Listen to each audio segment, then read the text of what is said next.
મારી ઓફિસમાં કોમ્પ્યુટર રિપેરિંગનું કામ કરતો આશીષ ક્રિશ્ચિયન છે, જેણે મને એવું લાલચ આપી હતી કે ભાઈ જીએસઆરટીસીમાં સરકારી નોકરી તમારે જોઈતી હોય તો તમારે છે ને પૈસા અમુક પૈસા તમારે આપવા પડશે અને તમારે વ્યવહાર કરવો પડશે. વ્યવહાર કર્યા વગર છે ને નોકરી નહીં મળે. કે મારી 40 વર્ષની ઉંમર થઈ ગઈ છે તો કે તમે ચિંતા ન કરો, હું તો 42 વર્ષને હશે તોય તમને સેટિંગ કરાવી દઈશ. એ રીતે કરીને ખોટા વાયદા વચન આપવામાં આવે, ખોટા લોભામણી જાહેરાત આપવામાં આવે, ખોટી રીતે તમને કમિટમેન્ટો આપવામાં આવે. મારી નોકરી આપવાની હતી મને ડેપોની અંદર, અમદાવાદ ડેપોની અંદર સિનિયર ક્લાર્ક તરીકે પોસ્ટ માટે નોકરીનું મને ઇન્ફોર્મ કર્યું હતું અને એની સેલરી તમને 34,000 મળશે એવી પણ મને એ લોકોએ બાંયધરી આપી હતી. અને જે વ્યક્તિ લઈ ગયો છે એ આ નિલેશ નામનો વ્યક્તિ છે કે જે નિલેશ નામના વ્યક્તિએ આ રીતે પૈસા લીધા છે. અને જે આશીષ ક્રિશ્ચન, જેના હસ્તક જે વ્યક્તિ જાય છે, આ આશીષ ક્રિશ્ચન છે. આ આશીષ ક્રિશ્ચન હસ્તક આ નિલેશ સુધી પહોંચવામાં આવે છે. અમદાવાદમાં બી ઘણા છોકરાઓનું એ લોકોએ સેટિંગ એ રીતે કરેલું છે અને તમારું કામ 110% થઈ જશે એની સંપૂર્ણ ગેરંટી છે. એમણે મને ધીરે ધીરે પૈસા માગ્યા અને એ પ્રમાણે લોકો appointment letter, joining letter, confirmation letter બોલાયેલા હતા. 2 વખત મને બરોડા એસટી ડેપોમાં પણ એમણે મને બોલાયેલો હતો નિલેશ મકવાણાએ, અને ડોક્યુમેન્ટ વેરિફિકેશનના નામે 350 રૂપિયા ચાર્જ પણ લીધો હતો. હવે આ જે સિક્કાનો ઉપયોગ કર્યો છે એ ખરેખર ખોટો છે. આ સરકારી સિક્કાનો ઉપયોગ ન થઈ શકે. સરકારી સિક્કાનો ઉપયોગ કર્યો છે, ખોટી સાઇન કરી છે અને આ દસ્તાવેજી ચેડા એ પણ કરેલા છે. સરકારે તો સામે ચાલીને કહેવું જોઈએ કે ભાઈ અમારા લોગાનો તમે ઉપયોગ કઈ રીતે કર્યો. ચંપલ જો ચોરાઈ જાય મંદિરની બહારથી તો પણ એ પકડી પાડે એટલી આપણી સક્ષમ પોલીસ ગુજરાતી તો છે જ, એમાં ના જ નથી, પરંતુ એ ઈચ્છાશક્તિ, નીતિ, નિયત અને દાનત એનો અભાવ છે. 13/11/2024ના રોજ મેં મારી પહેલી ફરિયાદ ખોખરા પોલીસ સ્ટેશનમાં આપેલ. પછી 2 દિવસ પછી મેં અમદાવાદ પોલીસ કમિશનરને આપેલી હતી. પછી ઝોન 5 ડીસીપીને આપેલી હતી. પછી એસીપી સાહેબને વાત કરી હતી. પછી સેક્ટર 2 સાહેબને વાત કરી હતી. સીએમઓમાં રાઇટ ટુ સીએમઓમાં પણ મેં ઓનલાઈન કમ્પ્લેન નાખેલી હતી, પણ આજ દિન સુધી મારી ફરિયાદનું નિરાકરણ આવેલ નથી. કે પોલીસે જો ફરિયાદ નોંધી દીધી હોત તો અહીંયા સુધી આવવાની અમારે જરૂર જ ન પડે. છેલ્લા 6 મહિનાથી સતત પોલીસ સ્ટેશનના ધક્કા ખાઈ રહ્યા છે, સતત પોલીસ સ્ટેશનમાં અરજીઓ કરી રહ્યા છે અને પોલીસ અરજી સિવાય કશું નથી લેતી. અને પોલીસ શું કરે છે, એ ઓલા એજન્ટ હોય ને જેમ વચ્ચે કહી શકાય કે બંને વચ્ચે કહીને કે મેળાપ કરાવવાનો હતો તો બંને વચ્ચેને આ જે મેટર છે પતાવવાના પ્રયત્ન કરી રહી છે. આપણી પાસે ન્યાયતંત્ર, સ્વતંત્ર ન્યાય પ્રણાલી છે. બંધારણની અંદર આપણી અંદર જોગવાઈઓ છે.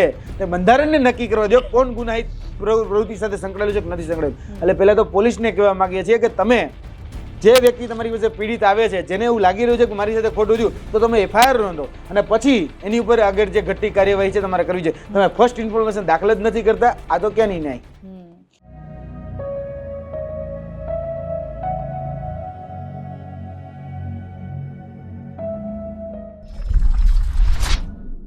નમસ્કાર, આપની સાથે હું છું પાયલ. અને ગુજરાતમાં ભરતી કૌભાંડ એ જાણે કોમન થઈ ગયું છે. બીજું શું કોમન થઈ ગયું છે, સામાન્ય રીતના કોઈ પણ વાત કરતું હોય તો આપણે અનેકવાર એવું સાંભળીએ છીએ કે યાર પોલીસ ફરિયાદ નથી લેતા. બહુ જ બધી ઘટનાઓ એવી છે જે ગંભીર ઘટનાઓ છે, જેનાથી બહુ બધું બદલાઈ શકે છે, કંઈ ચેન્જ આવી શકે છે, પણ એવી ઘટનાઓમાં પોલીસે ફરિયાદ નથી લીધી. ભરતી કૌભાંડ, પોલીસ ફરિયાદ નથી લેતા, એ બધા જ વિષય પર વાત કરવી છે. મારી બાજુમાં ગૌરાંગભાઈ ગજ્જર બેઠા છે અને એમની સાથે જે થયું છે એ ઘટનાના પીડિત છે.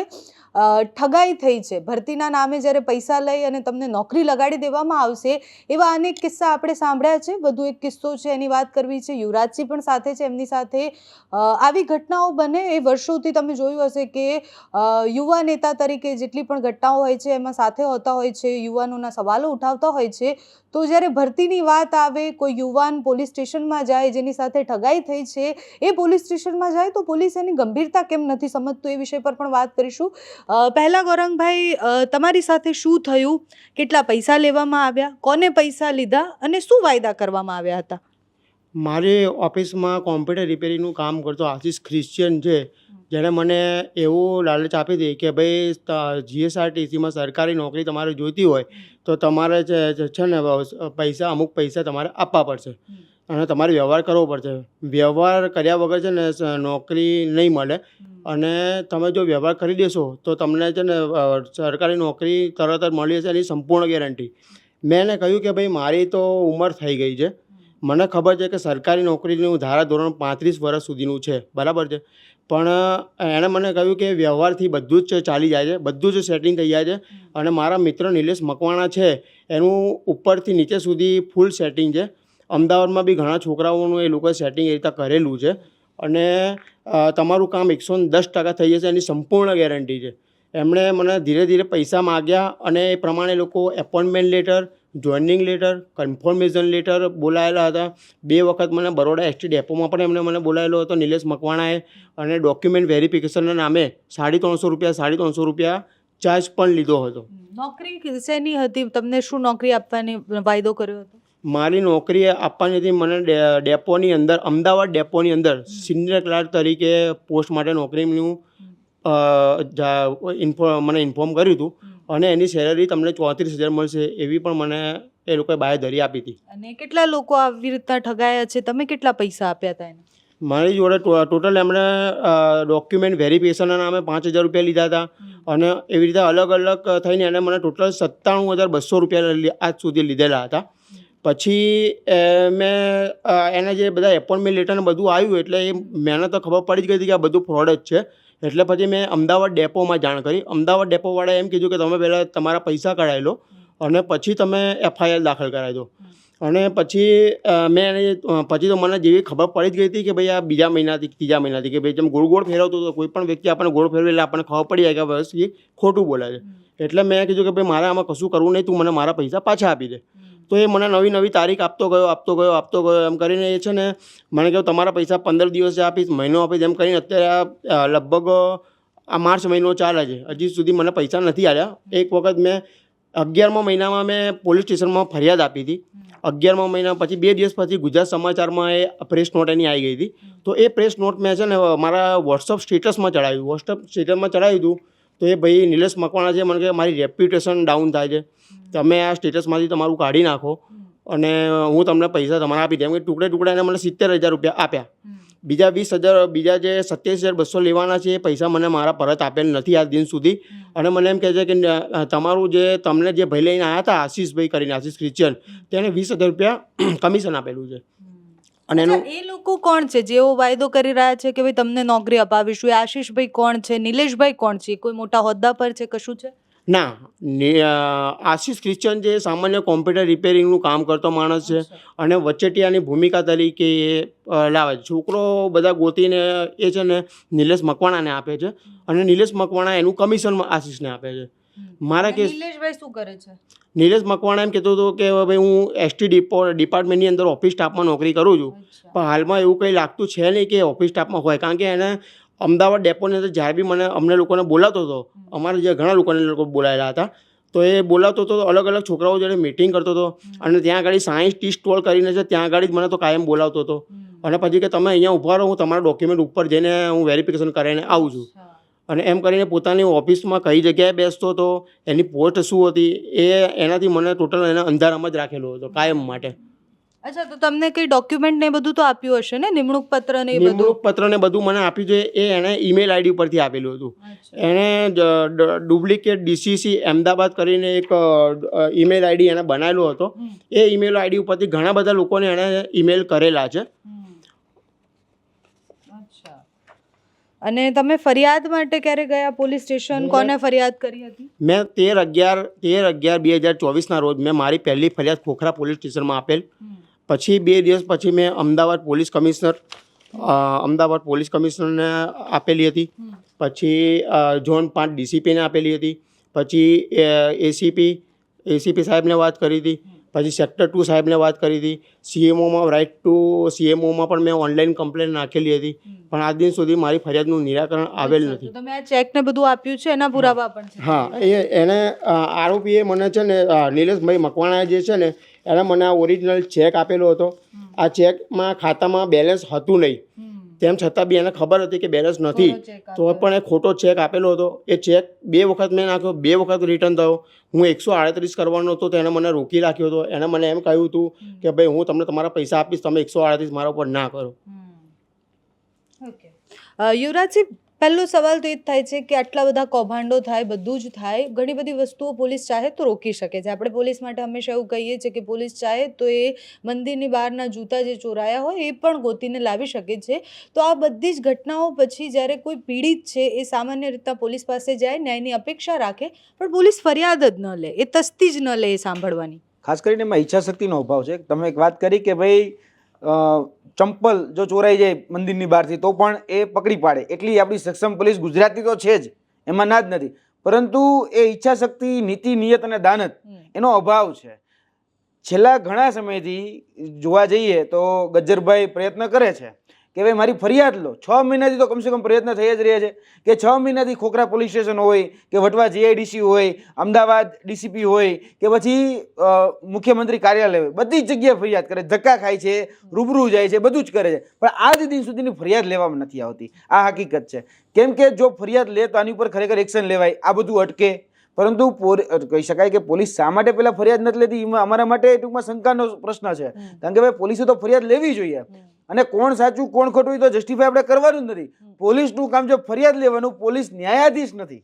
પોલીસે ફક્ત ફરિયાદ લઈ અને ફર્સ્ટ ઇન્ફોર્મેશન છે દાખલ કરવાની છે. કોઈ પીડિત આવી અને એને કહે છે કે ભાઈ મારી સાથે ઠગાઈ થઈ છે, મારી સાથે છેતરપિંડી થઈ છે, કોઈ વ્યક્તિ છે જે મારી પાસે 97,200 રૂપિયા લઈ ગયો છે, અને જે વ્યક્તિ લઈ ગયો છે એ આ નિલેશ નામનો વ્યક્તિ છે કે જે નિલેશ નામના વ્યક્તિએ આ રીતે પૈસા લીધા છે, અને જે આશીષ ક્રિશ્ચન જેના હસ્તક જે વ્યક્તિ જાય છે, આ આશીષ ક્રિશ્ચન છે, આ આશીષ ક્રિશ્ચન હસ્તક આ નિલેશ સુધી પહોંચવામાં આવે છે, અને આ નિલેશના એકાઉન્ટમાં પૈસાઓ નાખવામાં આવે છે, જેના પણ ઓનલાઈન આપણી પાસે પુરાવા ઉપલબ્ધ છે. પુરાવા કે ભાઈ આપણે એને ગૂગલ પે થી ટ્રાન્સફર કર્યા છે તો એની પાવતી પણ ઉપલબ્ધ છે.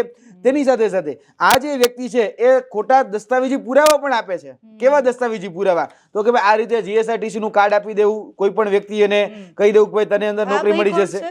ને આ તો એક આ પીડિત જ છે.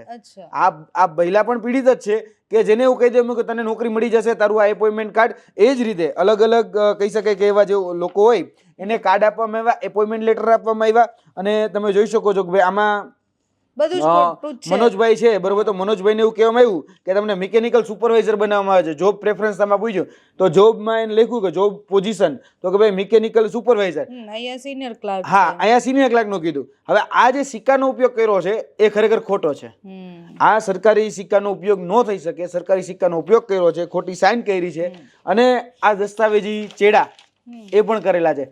સરકારે તો સામે ચાલીને કેવું જોઈએ કે ભાઈ અમારા લોગાનો તમે ઉપયોગ કઈ રીતે કર્યો, અમારા સિક્કા, ખોટા બનાવટી સિક્કાનો ઉપયોગ કઈ રીતે કર્યો, ખોટી સાઇન તમે કઈ રીતે કરી, અને જીએસઆરટીસીમાં તો ફરિયાદ નોંધાવી જોઈએ કે ભાઈ અમારા નામનો ઉપયોગ કરી અને આ ઠગાઈ કરી છે. તો જીએસઆરટીસી કેમ આમાં સ્વતઃ સંજ્ઞાન નથી લેતું? અને જે કન્ફર્મેશન આપવામાં આવતું હતું, આ વોટ્સઅપ ચેટ છે, વોટ્સઅપ ચેટ અમારી પાસે બધી જ ઉપલબ્ધ છે. એમાં સ્પષ્ટ કે છે કે અમદાવાદના 4 ઉમેદવારોનું આ જ રીતે સેટિંગ કર્યું છે ગઈકાલે. આ વાત આ નિલેશભાઈ કરી રહ્યા છે આમની સાથે, અને ભરોસો દેવડાવવા માટેની આ વાત છે કે ભાઈ તારું થઈ જશે, તું ચિંતા ન કર. અમદાવાદમાં ઓલરેડી 4 ને લગાડ્યા છે સેટિંગ થી. એ 4 કોણ છે? હવે એ 4 કોણ છે? હવે એ તપાસનો વિષય છે. તો એ તપાસ આ ભાઈ તો કરવાના નથી, ગજ્જરભાઈ તો નહીં કરે, ગૌરાંગભાઈ તો ગૌરાંગભાઈની જગ્યાએ કરવાની કોને? પોલીસને કરવાની છે. તો પોલીસ આટલા આપણા પુરાવા છે તો નિલેશભાઈને આવીને પૂછો ને.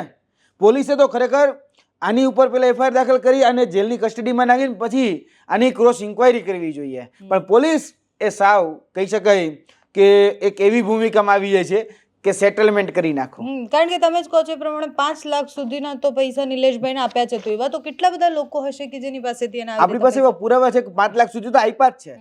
આ ભાઈના 97,200 છે તો બીજાના અન્ય લોકોના એવા છે કે મનોજ પટની કરીને એક વ્યક્તિ છે, તો એના અંતર્ગત બીજા અન્ય વિદ્યાર્થીઓના પણ છે. આજે અમે એને પણ કીધું હતું કે તમે પણ મીડિયામાં આવીને બોલો, પણ એ બોલી નથી શક્યા. વોટ એવર, મને નથી ખબર શું રીઝન હોય. પરંતુ આમાં જોવા જઈએ તો આવા ઘણા બધા પીડિત લોકો છે.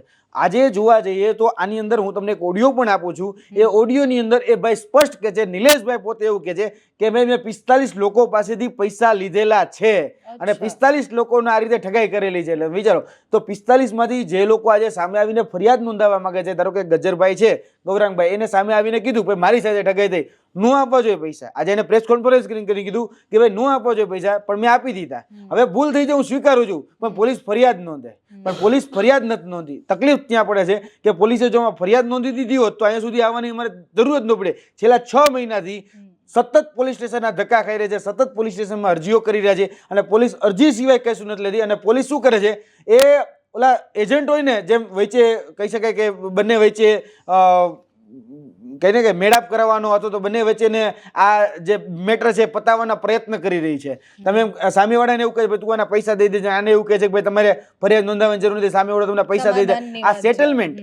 હવે પોલીસનું કામ સેટલમેન્ટનું ક્યાં છે? પોલીસનું કામ છે કાયદાની રૂહે તમારી પાસે જે આઈપીસી, સીઆરપીસી એવિડન્સ છે કે ભારતીય ન્યાય સંહિતા અંતર્ગત તમારે ગુનો દાખલ કરવાનું તમારું કામ છે. આ સેટલમેન્ટ કરવાનું ક્યાં તમારે કરવાનું છે? તમે દલાલ થોડા છો. આ દલાલની ભૂમિકામાં આવી જાય છે અને બે વ્યક્તિઓને સામસામે બેસાડી અને કહેવામાં આવ્યું કે તમે સેટલમેન્ટ કરી લો, તું ભાઈના પૈસા આપી જાય, તું આમ કરી લેજે. આ પોલીસની ભૂમિકા થોડી છે. પોલીસે તો એફઆઈઆર દાખલ કરવી જોઈએ અને જેને પણ ગુનાહિત પ્રકૃતિ, કદાચ આ ભાઈ કર્યું તો આને જેલમાં નાખો, ઓલા ભાઈ કર્યું ઓને જેલમાં નાખો, પણ તમે દૂધનું દૂધ અને પાણીનું પાણી તો કરો. છેલ્લે ન્યાયાધીશ તો એ નથી બની જવાનું, એ ખુદ ન્યાયાધીશ બની જાય છે કે તમે ગુનો કર્યો છે, તમે આમ કર્યું છે. એટલે ભાઈ જજ નક્કી કરશે. આપણી પાસે ન્યાયતંત્ર, સ્વતંત્ર ન્યાય પ્રણાલી છે, બંધારણની અંદર આપણી અંદર જોગવાઈઓ છે, તે બંધારણને નક્કી કરવા દો કોણ ગુનાહિત પ્રવૃત્તિ સાથે સંકળાયેલું છે કે નથી સંકળાયેલું. એટલે પહેલા તો પોલીસને કહેવા માંગીએ છીએ કે તમે જે વ્યક્તિ તમારી પાસે પીડિત આવે છે, જેને એવું લાગી રહ્યું છે કે મારી સાથે ખોટું થયું, તો તમે એફઆઈઆર નોંધો અને પછી એની ઉપર આગળ જે ઘટતી કાર્યવાહી છે તમારે કરવી છે. તમે ફર્સ્ટ ઇન્ફોર્મેશન દાખલ જ નથી કરતા, આ તો ક્યાં નહીં ન્યાય. યુવરાજજી, આ કિસ્સો જ નહીં, આવા તો અનેક કિસ્સા આપણે જોયા છે જેમાં પોલીસે ફરિયાદ નથી લીધી. પહેલી વાત આવે છે કે મોટા ભાગની ઠગાઈના જે કિસ્સા આવે છે, સરકારી નોકરી આપવાના બહાને બહુ જ વધારે ઠગાઈ થાય છે. એટલે સરકારી નોકરી આપવાના બહાને ઠગાઈ થાય છે અને પછી માણસ બોલતો નથી કારણ કે એને એવું ફીલ થાય છે કે એને ખોટું કર્યું છે, એ ગેરકાયદેસર રીતના સિસ્ટમમાં ઘૂસવા માંગતો હતો. તો આપણા મગજમાં એવું કેમ થઈ ગયું છે કે સેટિંગ વગર કશું જ નહીં થાય, સેટિંગ વગર તમને નોકરી નહીં મળે અને સરકારી નોકરી તો જરૂરી જ છે? સરકારી નોકરીનો બેન અત્યારે ગુજરાતની અંદર ગુજરાતના યુવાનોમાં એક ક્રેઝ જાગ્યો છે. બીજું કે એની પાસેના ઘણા બધા કારણો છે, સામાજિક કારણો પણ એની અંદર સંકળાયેલા છે. લગ્ન વ્યવહારથી લઈને બીજા અન્ય કારણો પણ આની સાથે સંકળાયેલા છે. સામાજિક રીતે જોવા જઈએ તો પ્રતિષ્ઠાનો એક અત્યારે સિમ્બોલિક એ સરકારી નોકરી બનાવી દીધો છે કે સરકારી નોકરી હશે તો તમને એક સમાજની અંદર એક પ્રતિષ્ઠા મળશે, માન મર્યાદા અને મોભો મળશે. એ પ્રકારે એક આભા એ ક્રિએટ કરી નાખવામાં આવી છે. તેને કારણે એક સરકારી નોકરી તરફ જવાનો ક્રેઝ એ વધી ગયો છે. જે રીતે તમે હમણાં ભૂતકાળમાં જોયું હશે કે ભાઈ અમેરિકા જવાનું ચલણ વધી ગયું હતું, તો એ ડંકી રૂટથી પણ અમેરિકા જતા હતા. એ પકડાઈ જાય તો પણ છેલ્લે અમેરિકા તો એને એ રૂટથી જવું જ છે. એમ સેમ અત્યારે સરકારી નોકરીમાં છે કે એન કેન પ્રકારે ગમે એ રીતે સરકારી નોકરી મેળવવી છે. અને સરકારી નોકરી મેળવવા માટેના જેટલા પણ રસ્તા હોય એમાં સામેવાળો જે વ્યક્તિ છે, જે ઠગનાર જે વ્યક્તિ છે, એ એવા કમિટમેન્ટ આપે છે. આ ભાઈએ કીધું કે મારી ઉંમર હું તમને દેખાડું કે લાસ્ટ આ ભાઈએ કીધું કે 42 યર સેટિંગ થઈ જાય. આ ભાઈએ કીધું કે મારી 40 વર્ષની ઉંમર થઈ ગઈ છે, તો કે તમે ચિંતા ન કરો, હું તો 42 વર્ષના હશો તોય તમને સેટિંગ કરાવી દઈશ. એ રીતે કરીને ખોટા વાયદા વચન આપવામાં આવે, ખોટા લોભામણી જાહેરાત આપવામાં આવે, ખોટી રીતે તમને કમિટમેન્ટો આપવામાં આવે કે ભાઈ મેં ભૂતકાળમાં 4 ને લગાડે છે, 5 ને લગાડે, જો ઓલાને મેં લગાડ્યો, ફલાણા મેં લગાડ્યો, પણ આપણે ક્યારે એને ક્રોસ વેરીફાઈ નથી કરતા. આપણે એક બાટલીમાં ઉતરી જઈએ છીએ, એ વાત હકીકત છે.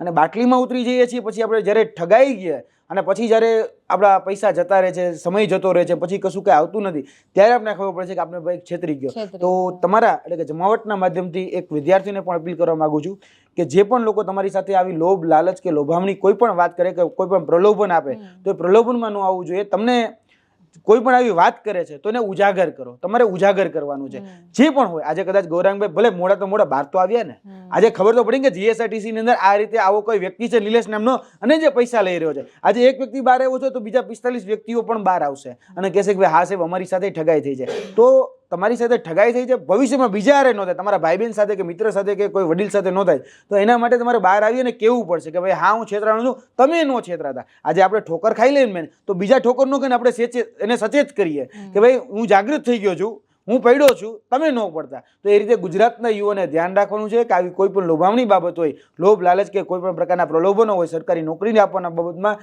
તેમાં ખાસ તકેદારી રાખે. આવા કોઈ જ પ્રકારના સેટિંગ કોઈ જગ્યાએ થતા નથી. છેલ્લે તમે ઠગાશો અને તમારા પૈસા પણ જશે, તમારો સમય પણ જશે અને સાથે સાથે કદાચ કહી શકાય કે આની તમારી અંદર પ્રતિષ્ઠા વધવાની જગ્યાએ પ્રતિષ્ઠા ઘટશે. તો આ બધી બાબતોનું ધ્યાન રાખવું જોઈએ.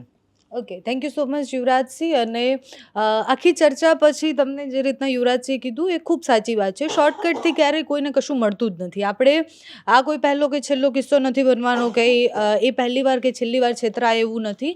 અનેક યુવાનો એવા છે, અનેક એવા લોકો છે જેને સરકારી નોકરીના સપના જોયા હોય, અનેક લોકો એવા છે કે જેને સપનું જોયું હોય કે ભવિષ્યમાં એ આ કરશે અને પછી એની તરફ એને દોરી જાય લોકો. જ્યારે એને ખબર છે કે આ માણસને આવી રીતના બાટલીમાં ઉતારવો છે, એટલે એને ખબર છે કે એવું કહેશે કે સેટિંગથી તો બધું જ થાય, તો એ માણસ વિશ્વાસ એટલે કરે છે કારણ કે બધાએ જોયું છે કે કેટલા સેટિંગો થાય છે, ક્યાં સેટિંગો થાય છે. આપણે જ્યારે પોલીસની વાત કરીએ છીએ તો આપણે અનેક કિસ્સા એવા પણ જોયા છે કે જેમાં પોલીસે ફરિયાદ લીધા પછી પણ સેટિંગ કર્યા હોય, પોલીસે ન મારવાના સેટિંગ કર્યા હોય, એ કિસ્સા પણ આપણે જોયા છે. એટલે પોલીસ થોડીક આવી ઘટનાઓમાં ગંભીરતા લે, કારણ કે સમાધાનની જે આપણે વાત કરી, ઘણા એવા નાના કિસ્સાઓ હશે કે જેમાં FIRની જરૂર ન હોય, સમાધાન થઈ જતું હોય ને પોલીસ કહે કે સમાધાન કરી લો, પણ એ સમાધાનની લાઈન કઈ, એમ તમે કઈ ઘટના પર સમાધાન કરાવશો? ભરતી કૌભાંડ થયું છે એમાં સમાધાન કરાવશો તો પછી પોલીસ શું કરશે? પોલીસ સમાધાન જ કરાવતી રહેશે. FIR નથી લેવી આપણે, બધી જ જગ્યાએ સમાધાન કરાવી દો, આમ જ ચાલશે, કાયદો અને વ્યવસ્થા આવી રીતના ચાલશે એવું નક્કી કરી લો. આટલી ગંભીર ઘટના બને, કોઈ માણસના પૈસા જેને બહુ જ મહેનતથી કમાયા છે એ માત્ર ઠગાઈ જાય છે અને એના પૈસા કોઈ લઈને જાય છે, એની ફરિયાદ નથી લેવામાં આવતી. બીજો માણસ જે 5-5 લાખ રૂપિયા લીધા છતાં પણ એને હજી એટલો કોન્ફિડન્સ છે કે એનું કોઈ જ કંઈ નહીં બગાડી શકે, કારણ કે એને નીચેથી લઈને ઉપર સુધી બધે જ સેટિંગ છે. આ સેટિંગ, પોલીસની ફરિયાદ ન લેવી, ઠગાઈ, સરકારી નોકરીના નામે જે કૌભાંડ થાય છે, ભરતી કૌભાંડ થાય છે, એ બધાથી આપણે બહાર આવવું પડશે. આપણે વિચારવું પડશે કે આપણે કેવું ગુજરાત જોઈએ છે, આપણને કેવા અધિકારીઓ જોઈએ છે, આપણને કેવા નાગરિક જોઈએ છે.